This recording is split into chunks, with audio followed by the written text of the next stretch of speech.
Kembali lagi di Coding bersama dengan Susan. Berkat TypeScript, coding untuk JavaScript menjadi lebih memudahkan dengan object orientednya dan typing checknya. Jadi yang saya suka dari TypeScript adalah membuat codingan itu bisa tahu errornya sebelum di running, bahkan ketika kita sedang coding.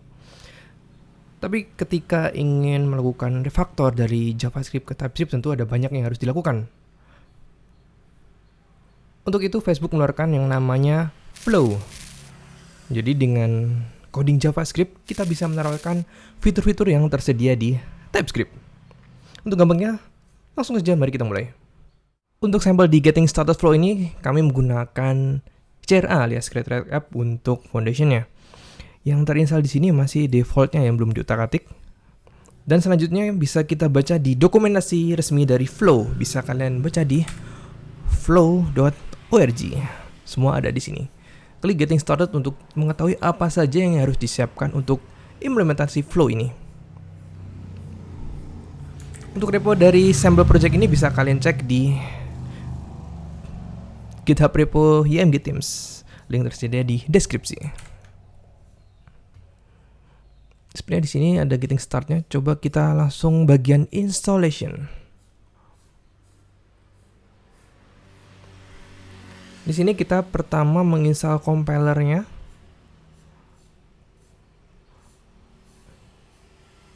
Kemudian tentu menginstal flow-nya sebagai default binary. Oke, coba kita ikuti. Nah, jika kalian menggunakan npm silahkan ganti yang add ini dengan npm install seperti biasa.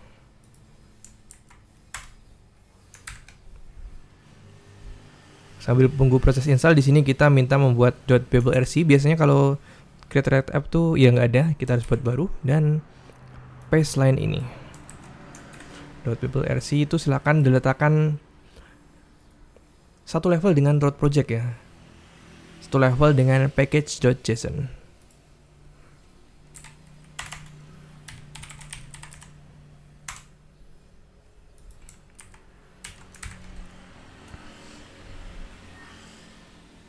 Menuju instalasi flow-nya ada di bagian sini. Kita akan menggunakan Flowbean untuk proses instalasi flow ini. Sambil menunggu proses install, di sini kita bisa cek nanti jika sudah selesai dengan command flow.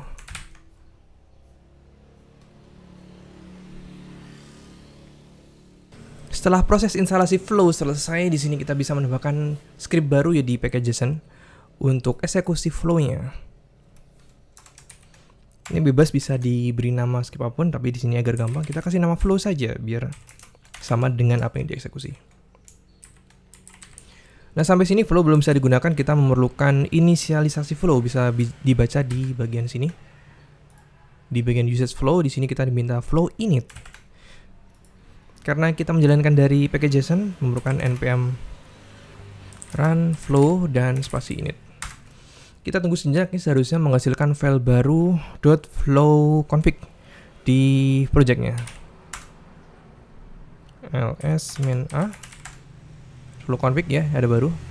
Coba kita reload. Kurang lebih isinya seperti ini. Nah, ini config yang akan kita bahas di bagian berikutnya. Memastikan flow terinstall dengan baik dengan command npm run flow. Seharusnya ini menghasilkan no error karena belum ada code.js atau JSX yang kita bungkus dengan flow. Kalau kita running flow-nya.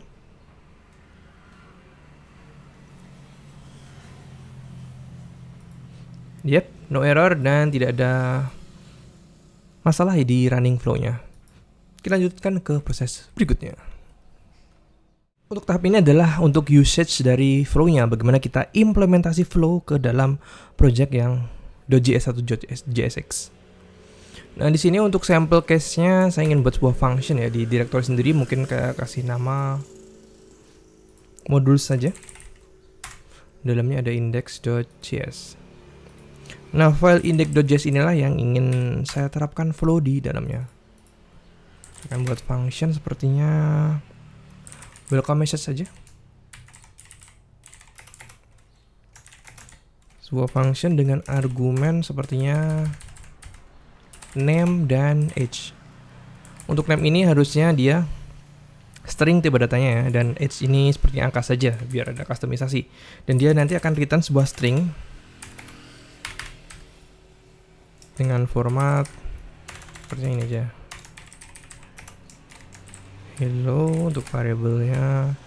Ini ambil dari argumen. Begitu juga untuk age-nya.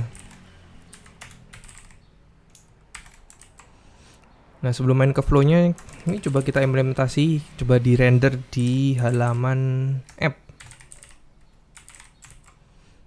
Welcome. Oke, coba kita import di app.js, memastikan line-nya aman ya, tidak ada error.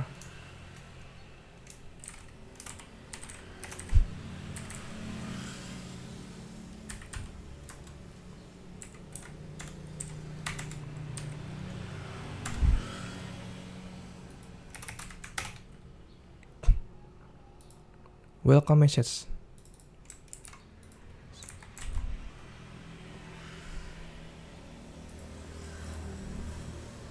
Oke, ini seperti taruh sini aja. Coba kita render di bawah getting start flow. Argumen pertama, nama, dan kedua umur. Oke, so far so good. Saatnya implementasi flow. Yang membuat flow ini menarik adalah ketika implementasi flow, tidak satu project tuh harus kita refactor. Bisa file tertentu, bahkan line tertentu. Jika baca dokumentasinya, untuk bisa menggunakan flow kita harus menambahkan komen ini. Semisal di sini saya menambahkan di modul yang baru saja kita buat. Yap, maka flow untuk saat ini hanya aktif validasi di bagian sini saja. Untuk membuktikannya bisa kita coba menambahkan komen baru yaitu npm run flow. Coba kita eksekusi dulu. Run flow status. Nah, di sini kita mendapatkan pesan-pesan error ya, karena tidak sesuai dengan dokumentasi TypeScript sebagai patokannya. Mana argumennya di sini tidak dideklarasikan dia tipe datanya apa, kemudian kalau ada default value apa, dan lain sebagainya. Serta untuk returnnya tidak dideklarasikan juga dia harus return apa, sehingga flow mengalami kebingungan dengan function ini. Untuk memperbaikinya, coba kita baca dokumentasi TypeScript atau sampel di flow aja. Nah, untuk penulisannya di sini tadi kita ingin name-nya itu berupa string dan age-nya number, age. Serta ingin return-nya harus mengembalikan string. Ya, maka penulisannya seperti ini ya seharusnya. Jika bukan standar TypeScript. Coba kita tes dulu apakah ada error.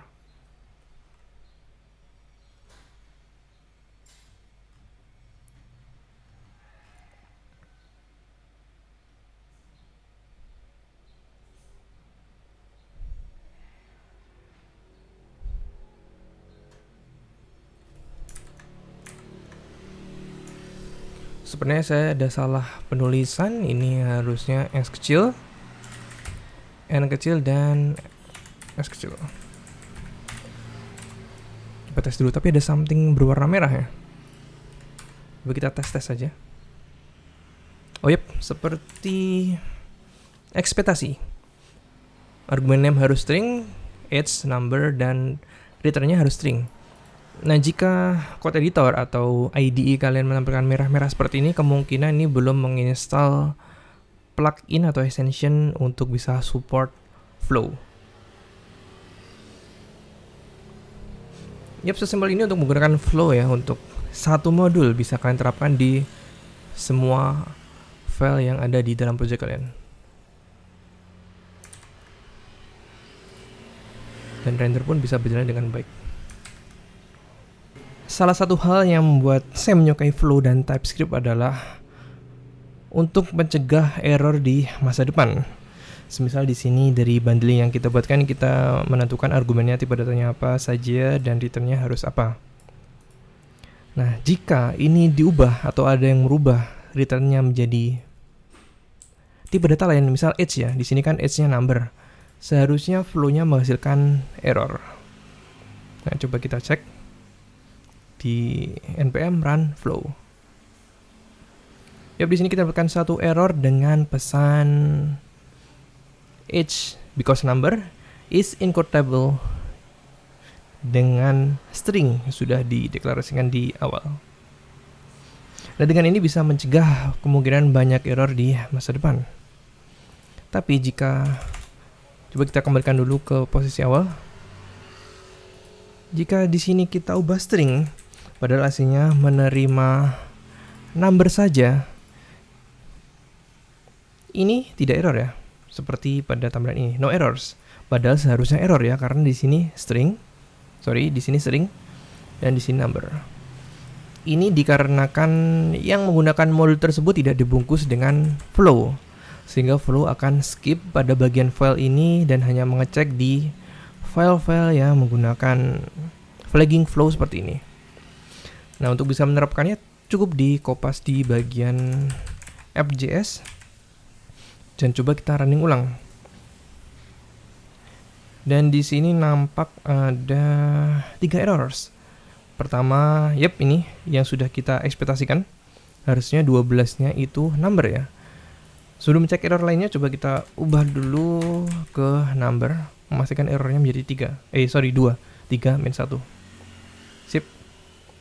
Dan ada error-error lainnya yang bukan error dari modul ini, tapi di sini sepertinya flow-nya missing type ya, sehingga tidak bisa membaca JSX.